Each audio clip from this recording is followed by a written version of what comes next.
36 जिल्हे, 36 बातम्या. News G9 Maharashtra. उत्तर तुमच्या प्रश्नांची.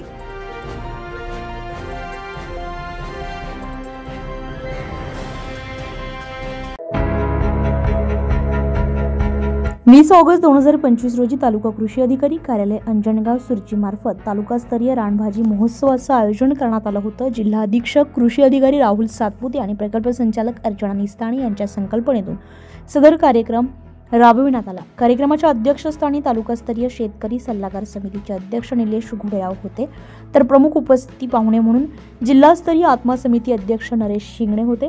जिल्हास्तरीय आत्मा समिती सदस्य प्रदीप भाऊ येवले, संतोष भाऊ काळे, प्रगतशील शेतकरी महेंद्र गिट्टे, अमोल घुरडे, तर कार्यक्रमाचे उद्घाटक श्रीमती पुष्पा सोळंके, तहसीलदार अंजनगाव बोंडे, ठाणेदार पोलीस स्टेशन अंजनगाव सुरजी हे प्रामुख्याने उपस्थित होते.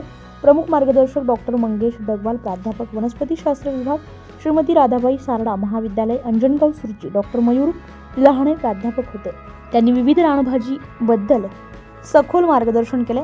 कार्यक्रमामध्ये केना, घोळ, तरोटा, सुरण, अंबाडी, करवंद, बांबूची कोंब, उंबर, कुंजर, करटुले, कपाळफुटी इत्यादी रानभाजींचे नमुने प्रदर्शित केले. कार्यक्रमाचे प्रास्ताविक कुमारी भारती जाधव, तालुका कृषी अधिकारी अंजनगाव सुरजी यांनी केले. तर रानभाजीच्या आहारातील महत्त्व डॉक्टर मंगेश डंगवाल यांनी पटवून दिले.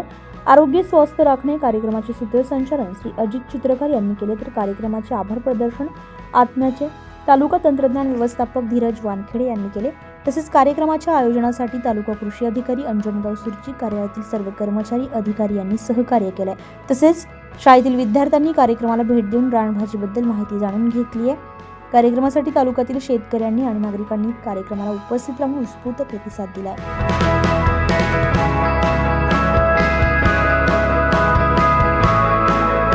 न्यूज G9 महाराष्ट्रासाठी सुधाकर टिपरे, अंजनगाव सुरजी.